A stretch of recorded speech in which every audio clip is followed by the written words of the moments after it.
Okay, so um there's no script for this. There is no research or like pre-production done.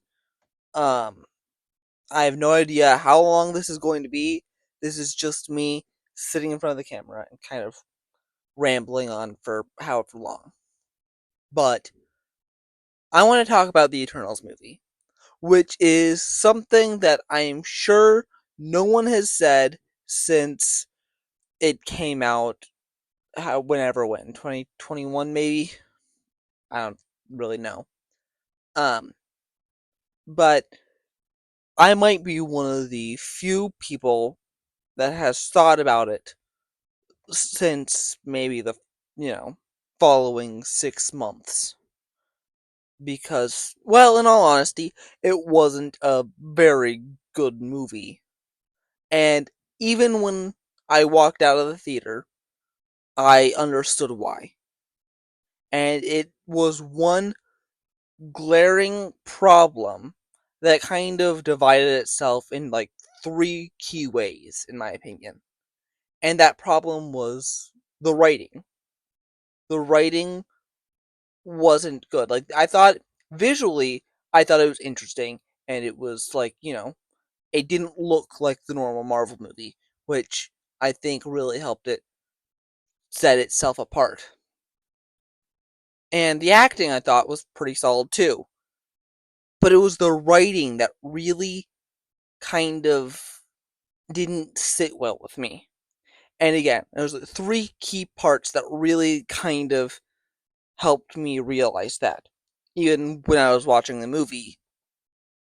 And that was the plot, the um had thought about this before. Okay, the plot, the um general um okay, I'm gonna look so dumb. Um okay, let's just start with there. Alright? I think that the plot could have really been stronger. But the issue is it felt divided the whole time. Where you have the whole thing with the deviants, which could have been interesting, but that just was also wrestling with the whole emergence thing that was also happening. So, in the comic books, the deviants were kind of this offshoot of the Eternals, where they didn't come out right, and they were mutated and they lived underground and they were scheming and plotting. In this, they were like some sort of predator animal thing that the Eternals had to fight off so that they could, populate the Earth with humans so that the emergence could happen. It felt really weird. Um, and then the whole emergence thing kind of came in part way through, and then that kind of sidelined the whole uh, deviant thing, and it just felt really scattered. And it could have focused on either the deviant plotline and had Crow as the villain, and yes, that thing had a name, the big deviant monster that would, kill them and take their powers. That could have been he could have been a villain if they fleshed him out more and, done something with him. Instead, he just kind of shows up at the final battle and tries to kill Thena. And I'll get to the characters and all that issue later. That's one of the three things I was going to talk about. But um, where was I? Oh yeah, Crow could have just he could have been a villain. It could have been interesting, but instead he just felt like they shoehorned him in the end for no reason. And so if they had either done just the deviance or the emergence, where, oh yes, the uh, Eternals are supposed to be basically these nannies trying to incubate this baby celestial or whatever, that could have also been fairly interesting. But instead, it just felt very disjointed with, okay, we've got this one plot going on, and then suddenly, bam, we have another plot. And it just felt very, like, they could have done one or the other. But then they tried to have it both ways, and it just didn't work. Okay, so that was one of the major issues. The second issue is really just the pacing. That was one of the things. Was the pacing of it, where everything felt very choppy. Where you have, uh, you know, main story, then a flashback, then another main story, then flashback, then main story, then flashback, and you're just trying to, put in these characters that have been around for thousands of years of human history and give the story of why they had to disband, why they split up. But it just felt very choppy because you're giving so much exposition in between it, and it just felt very choppy and it didn't work well. And I don't know how you could fix this, but that also ties in with the third issue, which I know I didn't talk about the second issue as much, but it fits in with the third issue of just the characters. Again, I didn't think any of the actors were bad, but you had not three, you had 10 main characters basically. And you follow Cersei throughout the main story, but then you have these 9 other Eternals, and it feels so stuffed because throughout the movie they're introducing these characters fairly slowly into the plot, except for in the flashbacks. So then they again I only saw the movie maybe twice, and even then it's been like 4 or 5 years since I've seen it. um so you have the uh Icarus goes to Cersei, and hopefully I'll be able to remember all the names. Icarus goes to Cersei, and then they go see Ajax. Ajax is dead. Oh yeah, Sprite's there too. Um, then you have um, you know, flashbacks, and then they go see okay, I don't even remember what else, but then they end up going to see at some point they see Fastos, and then Druig. Oh wait, first they see Thena and Gilgamesh, and then Gilgamesh dies at some point. Oh yeah, spoilers throughout this entire video.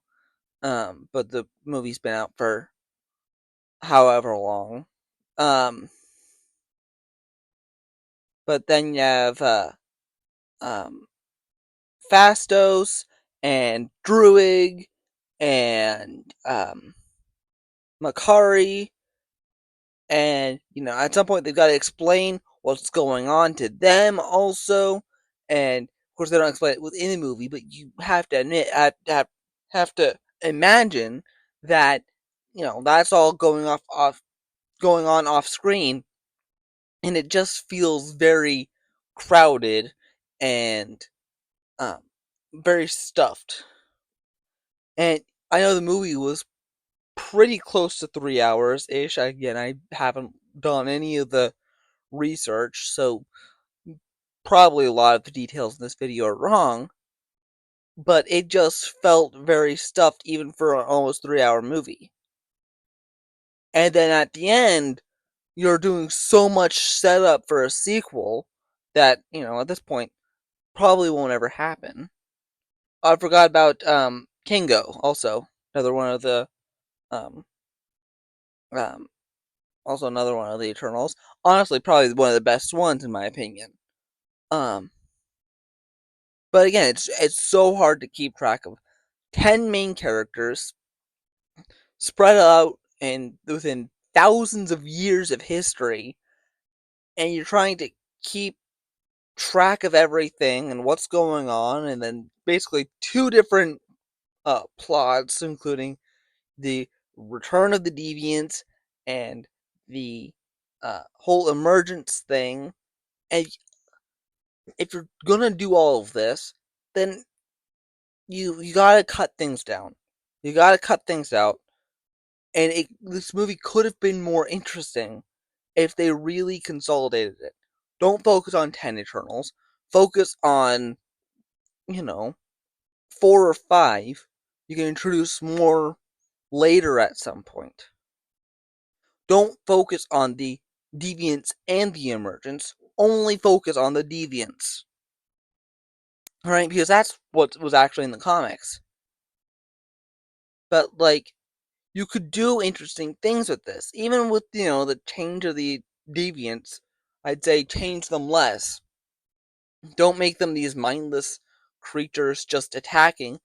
Make them actually intelligent. Don't have to make them like, just like the Eternals. But in the comics, Thanos was an Eternal with a deviant gene. He had this genetic mutation that made him all ugly and purple. Um, but you can do this interesting stuff, but the movie itself was just so stuffed, and I think that was really the problem with it. Um, that's what made the whole movie feel so like it dragged on so much, was because again you're doing flashbacks, so it really cuts down on all this stuff. You're juggling 10 main characters. You're doing 2 different plots, and I know I'm repeating myself, but it felt like like I don't know. It wasn't a great movie. Most people agree on that. If you're a diehard Eternals fan, then good for you, but there are these glaring issues that I didn't need to be there. Um, what was the point of this video? I don't know. I just want to talk about Eternals again. No one's really talked about it since it came out. Um, I feel bad for the actors because again, they could have done some interesting stuff with it. And again, I feel like the ending was probably one of the most interesting things because you're introducing all these new aspects. Arishem came at the end to um, judge see if the Earth was worthy, and so the next movie was allegedly going to be a trial mixed with these other heroes, not other heroes, but other Eternals trying to find where they went. They introduced Thanos' brother, Star Fox, which is a terrible character, and the casting itself was well, I'm not going to get into that, but um yeah, and then at the very end, you have the introduction of the Black Knight, which I thought would have been really interesting. I really hope they do more with that character because I never watched Game of Thrones. I don't care about Game of Thrones, but that the character of Black Knight is interesting, and they could do more with that character than but our only official introduction of Blade thus far into the MCU, and still got nothing. And there might not be anything with that, which really stinks. There's a lot you can do with these characters, um, but we're probably not going to see anything because the movie itself wasn't great. Um, Again, they tried to do a lot. And I think they tried to do too much. Because then you also have the whole thing with Cena's basically Eternal's version of dementia, and it was just it didn't. They tried to introduce so many concepts in the movie, and they really. I mean, if they split it up into multiple movies, again, that still kind of necessitates a need for sequels and spin-offs and all that, and I'm not sure they could have done that also. But again, if they had split stuff up more, I think it would have been much more palatable for audiences, and it would have been a bigger hit. Um, yeah. So that those are my feelings on the Eternals movie. Um, so yeah, like, subscribe, all of that stuff. Um, and I'll see you next time. Probably not talking about superhero movies. Maybe talking about comics. I don't know yet. This is just kind of me rambling on. Who knows what I'll talk about next. So, I'll see you next time.